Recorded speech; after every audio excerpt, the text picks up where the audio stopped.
اعوذ باللہ من الشیطان الرجیم بسم اللہ الرحمن الرحیم اللہم صلی علی محمد وعلی آل محمد۔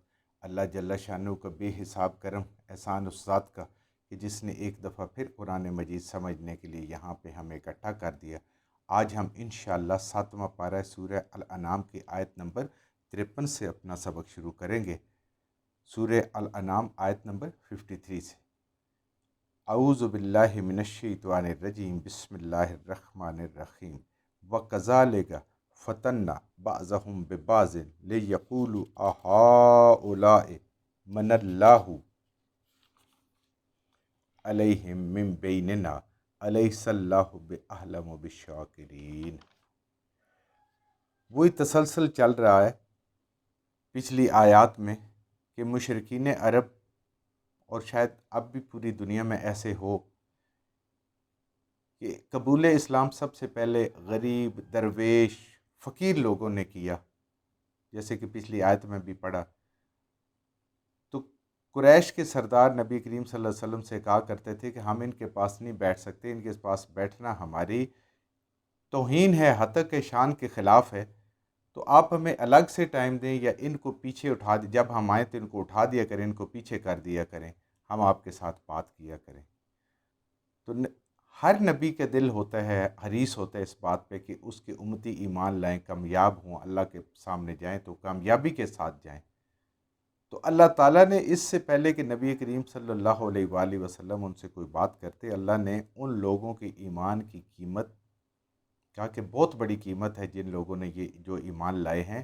ان کفار کی سرداریوں کے دولت کے باوجود ان کی کوئی وقت نہیں ہے۔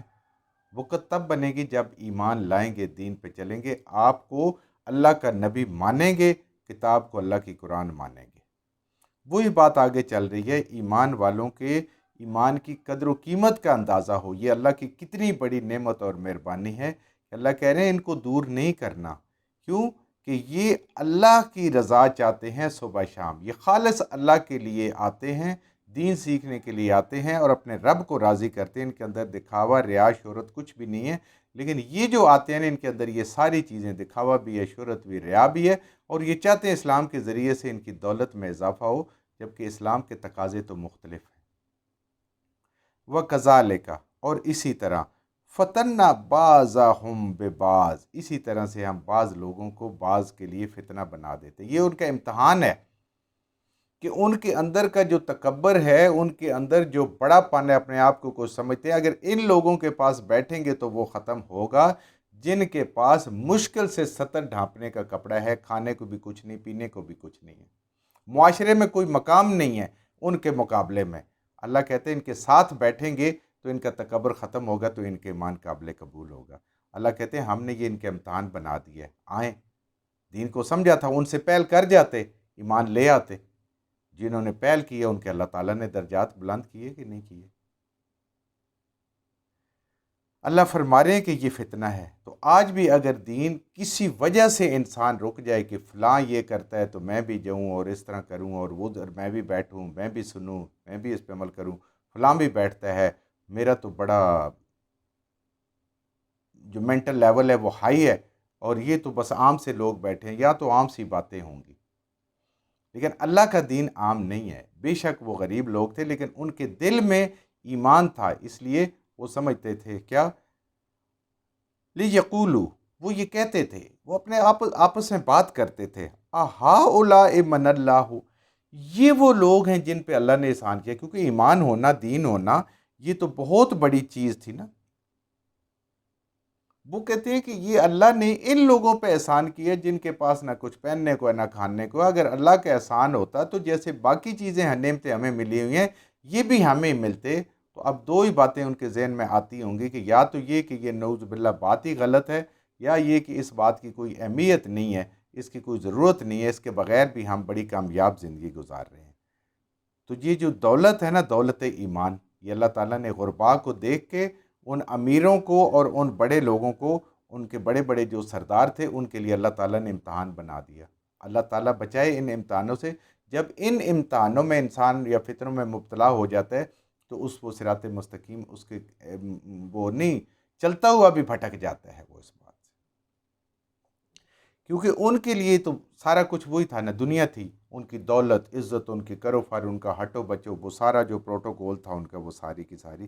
لیکن اللہ کے ہاں کچھ اور چیز مقبول ہوتی ہے، جس کی کوئی اہمیت نہیں ہے. ایک دنیا کی اہمیت تو ایک مرے ہوئے مچھر کے پر کے برابر بھی نہیں ہے اللہ کے ہاں. تو وہ کہتے ہیں کہ یہ لوگ ہیں جن پہ اللہ تعالیٰ نے احسان کیا ہوا ہے.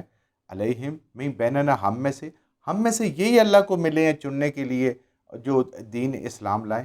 اللہ فرما رہے ہیں الیس اللہ باعلم بالشاکرین، جاہلو تمہیں کیا پتہ ہے، کیا اللہ سے بہتر کوئی جان سکتا ہے، کہ اس کے پاس زیادہ علم ہو سکتا ہے کہ اس کا شکر گزار بندہ کون سا ہے. ان کے پاس کچھ نہیں ہے، یہ پھر بھی اللہ کے شکر گزار ہیں. تمہیں ساری نعمتیں ملی ہوئی ہیں، عزتیں ملی ہوئی ہیں، تمہیں سب کچھ ملا ہوا ہے، سرداریاں ملی ہوئی ہیں، اور تم رب کے ناشکرے اور قرآن کے ناشکرے اور نبی کریم صلی اللہ علیہ وسلم کے ناشکرے اور نافرمان ہو سب کے. اللہ جانتا ہے کہ کون جو ہے اس کو ایمان وہ مضبوط ہے اور کون اللہ کا شکر گزار بندہ ہے. یہ اللہ خود خوب جانتا ہے. اللہ کو کسی کو بتانے کی ضرورت نہیں ہے کہ ہم ان سے بہتر ایمان لائیں گے اور یہ کریں گے. تم تو سودے بازیاں کرتے ہو. انہوں نے تو بغیر سوچے سمجھے ایسا یقین کہ نبی کریم صلی اللہ علیہ وسلم پہ اور قرآن پہ اور اپنے رب کے، کہ وہ اسی کے ہو کے رہ گئے. اللہ سب کچھ جانتا ہے. اللہ خوب واقف ہے کہ اس کا شکر کرنے والا کون ہے، نعمت ایمان پہ بھی اور ہر دنیا کی باقی نعمت پہ بھی. وَإِذَا جَاءَكَ الَّذِينَ يُؤْمِنُونَ، اے نبی کریم صلی اللہ علیہ وآلہ وسلم، جب آئیں آپ کے پاس یہ ایمان والے. دیکھیں ایمان والوں کا اللہ کے ہاں مقام کیا ہے. کل بھی ہم نے یہی پڑھا تھا، پچھلے دن بھی پڑھا تھا کہ اللہ تعالیٰ کے ہاں بہت بڑا بلند مقام ہے ایمان کا. دنیا میں بے شک کوئی کچھ نہ جانے، اس کو غریب جانے، جاہل جانے، ان پڑھ جانے، رب کے ہاں جو مقام ہے، اور اصل مقام بھی وہ ہے جو رب کے ہاں ہے. دنیا کے مقام تو آج آپ پچھلے یاد کریں نا، ہمیں یہ بھی نہیں یاد کہ پاکستان کے کون کون سے صدر تھے، کون کون سے وزیر اعظم تھے.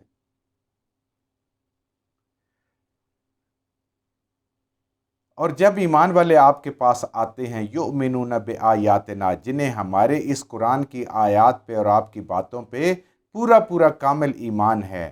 فقل سلام علیکم. سبحان اللہ، سبحان اللہ. اے میرے حبیب صلی اللہ علیہ وآلہ وسلم، آپ ان کو سلام کیا کریں، آپ ان کی سلامتی کی دعائیں کیا کریں. اندازہ کریں ان لوگوں کا جن کے پاس سطر ڈھانپنے کے لیے کپڑا نہیں ہے، کھانے کو گھر میں کچھ نہیں ہے. میرا رب کہہ رہے اپنے حبیب صلی اللہ علیہ وآلہ وسلم سے، اے اللہ کے حبیب، آپ ان کو سلام کیا کریں، آپ ان کی سلامتی پہ، ان کے لیے سلامتی کی دعائیں کیا کریں. نبی کریم صلی اللہ علیہ وسلم کی یہاں پہ ایک مبارک حدیث ہے، روایت آتی ہے کہ نبی کریم صلی اللہ علیہ وسلم فرماتے ہیں کہ میں اپنے رب کا اتنا شکر گزار ہوں، اور ان لوگوں کا میں اتنا شکر گزار ہوں کہ ان کے ذریعے سے اللہ نے مجھے سلام کرنے کا کہا. کتنی بڑی بات ہے ایمان کی. ہمیں آج یہ کوئی بڑی چیز نہیں لگتا. ہمیں دنیا بڑی چیز لگتی ہے، دولت بڑی چیز لگتی ہے، دنیا کی اور بڑی بڑی نعمتیں ہمیں بڑی چیز اور کامیابیاں لگتی ہیں. اللہ فرما رہے ہیں کہ یہ جو میری آیات پہ، قرآن پہ اور آپ پہ ایمان لانے والے ہیں، جب یہ آپ کے پاس آئیں تو آپ ان کو سلام کریں، ان کے اوپر سلامتی کی دعا کریں، انہیں کہیں السلام علیکم.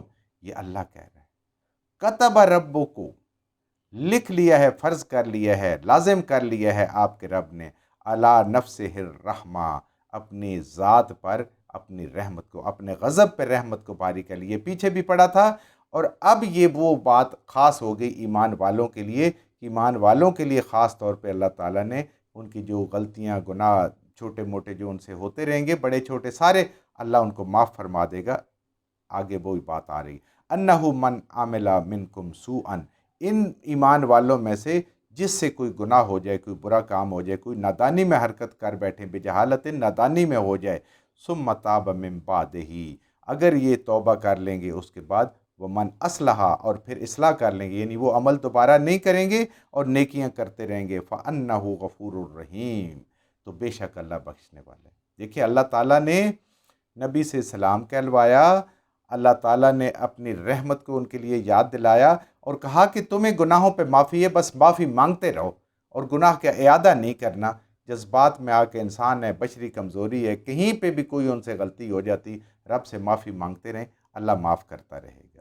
وَكَذَلِكَ نُفَصِّلُ الْآيَاتِ، اور اسی طریقے سے تفصیل سے الگ الگ کر کے ایک ایک لفظ، ایک ایک بات، ایک ایک مسئلہ بیان فرماتے ہیں اپنے حکموں کا۔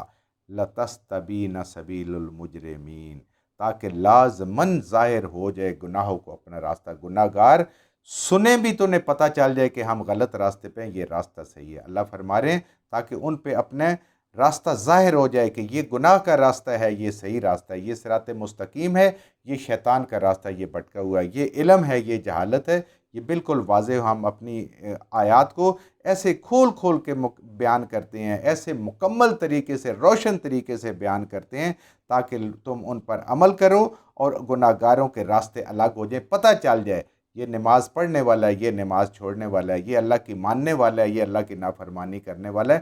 دنیا دیکھ لے تو آج دیکھ لیں، مسلمان مسلمان کہلاتا ہے اور باقی سارے کے سارے غیر مسلم کہلاتے ہیں۔ قل انی نہیت، اے پیغمبر صلی اللہ علیہ وآلہ وسلم ان کفار سے کہہ دیں، نہیت، میں منع کیا گیا ہوں، ان اعبد الذین تدعون من دون اللہ، کہ میں کبھی بھی عبادت نہ کروں۔ یہ لکھ لو، یہ تمہارے ذہن میں کبھی بات آئے بھی نہیں کہ اللہ کو چھوڑ کے جن کی تم عبادت کرتے ہو، جن کو تم الہ سمجھتے ہو، ان کو مجھے اللہ نے منع کیا اور میں اللہ کی مانتا ہوں۔ قل لا اتبع اہواءکم، نہیں میں پیروی کرتا تمہاری خواہشات کی۔ یہ ہم قرآن میں بار بار یہ اہواءکم، خواہش کی بات آتی ہے۔ ایک خواہش ہوتی ہے اپنی سوچ سے کوئی فیصلہ کرنا، کسی کو دیکھ کے فیصلہ کرنا، آباء و اجداد پہ فیصلہ کرنا، اور ایک وہ ہوتا ہے ٹھوس علم کی بنیاد پہ فیصلہ کرنا۔ وہ کون سا علم ہے؟ وہ قرآن ہے، نبی کریم صلی اللہ علیہ وآلہ وسلم کی مبارک سنتیں ہیں، اس پہ فیصلہ کرنا ہے۔ تو میں تمہاری خواہشوں کی پیروی نہیں کروں گا، میں اللہ کا حکم مانوں گا، میں قرآن کا حکم مانوں گا۔ قد ضللت اذا، تحقیق، بے شک، یقیناً گمراہ ہو جاؤں میں اس وقت۔ وما انا من المہتدین، تو میں راہ راست سے ہٹ جاؤں گا۔ یعنی نبی تو ہٹ نہیں سکتے، بتا رہے ہیں کہ جو بھی اپنی خواہش نفس پہ چلے گا، اس قرآن کو چھوڑ کے، نبی کریم صلی اللہ علیہ وسلم کی سنت کو چھوڑ کے، اسلام کو چھوڑ کے، اپنی مرضی کا، اپنی سوچ کا، اپنی عقل کو استعمال کرتے ہوئے، یا آباء و اجداد کے طریقوں کو یا معاشرے کے طریقوں کو استعمال کرتے ہوئے جو انسان چلے گا وہ گمراہ ہو جائے گا۔ اور نبی کبھی گمراہ ہوتے نہیں، اور نبی کے ماننے والے بھی کبھی گمراہ نہیں ہوتے۔ اللہ کے نبی فرما رہے ہیں، اللہ ان سے کہلوا رہا ہے کہ وہ کبھی بھی راہ ہدایت پہ نہیں ہو سکتے جو اپنی خواہش نفس پہ چلتے ہیں، اپنی من مرضی سے جیتے ہیں، اللہ کی بات نہیں مانتے۔ کون ہیں؟ جو اللہ تعالیٰ نے پیچھے ہم نے پڑھا تھا، یؤمنون بآیاتنا، جو اللہ کی ہر حکم پہ، اللہ کی ہر آیت پہ، ہر نشانی پہ، القرآن کی ہر آیت پہ، نبی کریم صلی اللہ علیہ وآلہ وسلم کے ہر حکم پہ ایمان لائے ہیں، وہ کامیاب ہوں گے۔ خواہش نفس والا کبھی کامیاب نہیں ہو سکتا۔ جو کچھ ہم نے صحیح صحیح پڑھا، اللہ ہمارے ذہنوں میں، دلوں میں بٹھا دے۔ جہاں جہاں پڑھتے ہوئے بولتے ہیں ہم سے غلطی ہوگی، اللہ میں معاف فرما دے، اور ان غلط باتوں کو ہمارے ذہنوں سے، دلوں سے اللہ کی ذات نکال دے۔